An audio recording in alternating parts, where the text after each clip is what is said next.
Ranson was the dork of Doddsville High. You get undressed in there. His classmates laughed at him. Are you ready? Here's Marty. They tormented him. And then they went too far.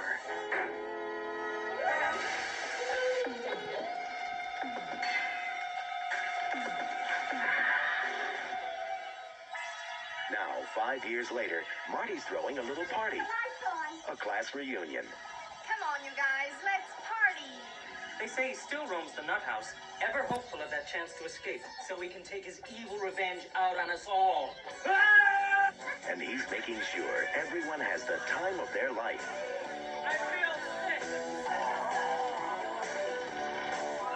He's created a romantic atmosphere for rekindling old flames.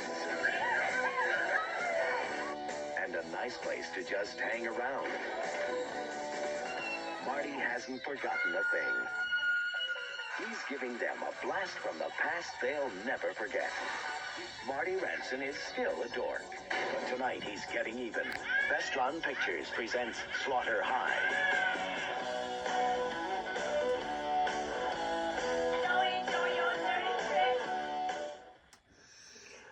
Welcome,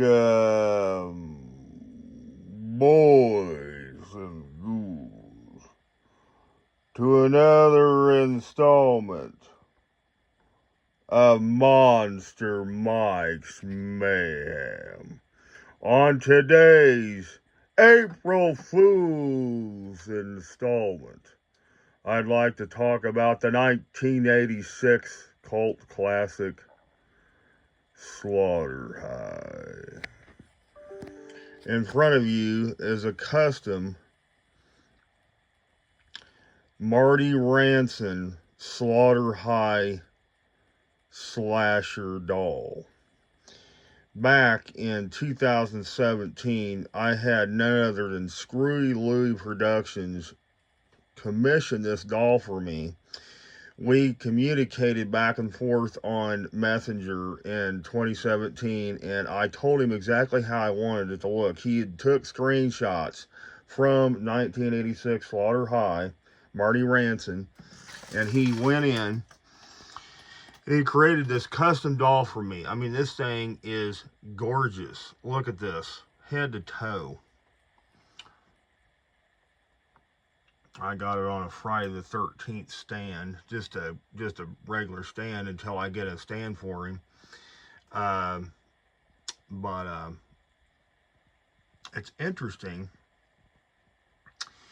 He looked at this film and just perfectly captured Marty Ranson to the T. Marty was wearing a kind of a dark bluish colored, it looks black on film, but it's actually dark blue sweater, a white crisp dress shirt, a blue tie, kind of a royal blue tie, a pair of khaki gray pants, a pair of white sneakers.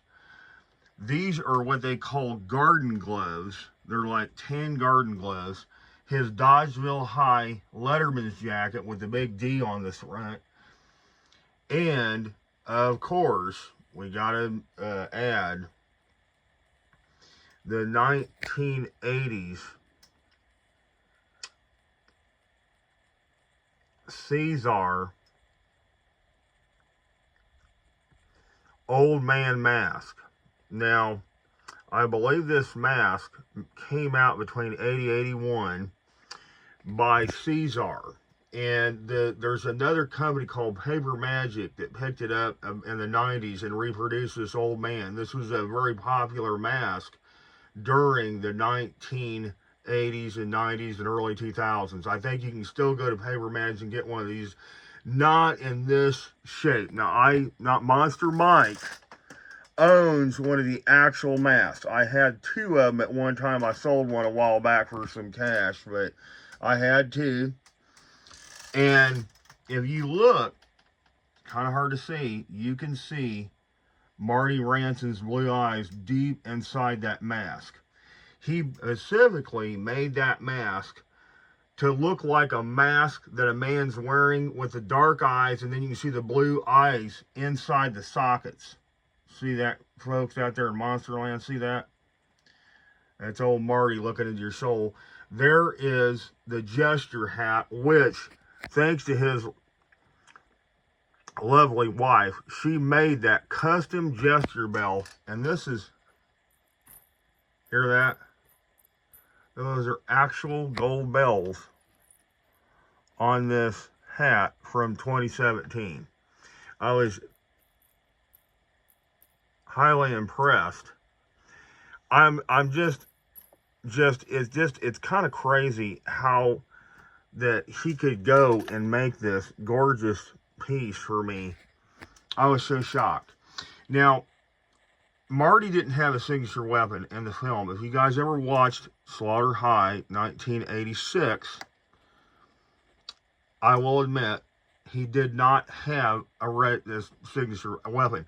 There was a movie called Pranks, and I really liked the bat with the nails jammed through it. Kind of like Steve Harrington's babysitter bat from Stranger Things Season 2. Not to be confused with Negan's bat, folks, from Walking Dead. That is a barbed wire wrapped bat. This is an actual bat with little nails jammed in it. And I mean little nails. I'm not talking about like fake. I mean, he actually put tack nails in that piece of wooden bat from 2017. I was impressed with his craftsmanship. This guy is unreal. A little bit of information about Slaughter High 1986. I don't know if you monsters out there knew, but the character of Marty Ranson is interesting. The actor that plays in it, I don't recall his name off the top of my head.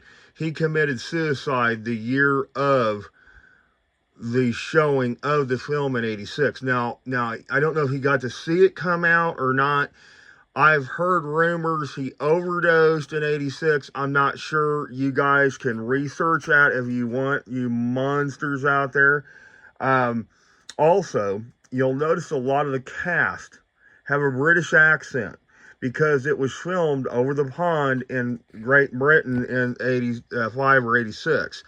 That old building. Now, there is a couple of people that are American, but 90% of the cast is British. You will notice Carol Monroe. She's the girl that plays with Marty Ranson in the shower. She was also in Maniac, and she was also a Bond girl in The Spy Who Loved Me, just for those tidbits out there of information you monsters love. The blonde-haired girl plays in a little film around the same time called Don't Open Till Christmas. And she used her own British accent in that film. You'll remember her. She's the one that Peter Pants and was trying to get away from Marty when he stepped on her in the that like pit of like sludge, and he took his foot and pushed her down it, and she drowned in it. Now, according to this movie, was very weird because when it came out, it's very confusing because you think Marty's going around killing these people, and spoiler alert, all you monsters out there, it's different when you see the movie. You have to see the movie to see what I'm talking about. Is it a dream sequence or is it real? You have to be the judge. You'll have to watch 1986 Slaughter High. And let me know what you think of it, folks, out there in Monsterland. It is a gem of a film. It is one of my top favorite slasher movies of 1980s. Like I said, I do own the mask of this. I think it's a killer custom from 2017. Luie just knocked it out of the park. I mean, look at them eyes. Look at them beady eyes. And it's just a shame that the guy that made the movie had to pass away. Another piece of information. You'll notice in the soundtrack, there's a part where they're trying to sneak into the school. Now, you guys will have to watch this to see what I'm talking about. There's a part, they're on the stairwell, and a guy pops up, and he's wearing a specific mask. You'll see what I'm talking about, and it makes this it sounds like a specific sound from a specific horror movie from the 80s that everybody knows and loves.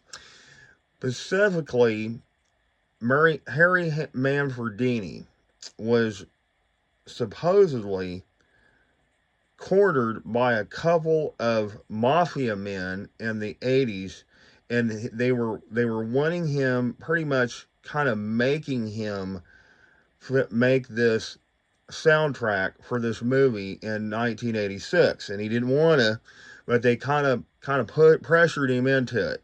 You can read on the some of the intros and some of the interviews. Harry Manfredini actually told me in person. I met him years ago at a convention, and he confirmed that they did kind of corner him into making this soundtrack for this movie. It sounds very similar to another slasher movie from the 80s. I'll let you guys be the judge. If you ever watch this movie from 86, you let me know what you hear. It sounds a lot familiar. So, that is my 1986 Marty Ranson Slaughter High custom 12-inch doll. So, if you guys like these videos, please like and subscribe. And until next time, kiddies, stay tuned and get monstified.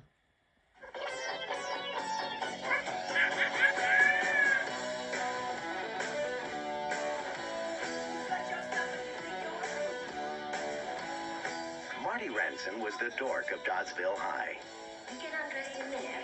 His classmates laughed at him. Are you ready? Here's Marty. They tormented him. And then they went too far.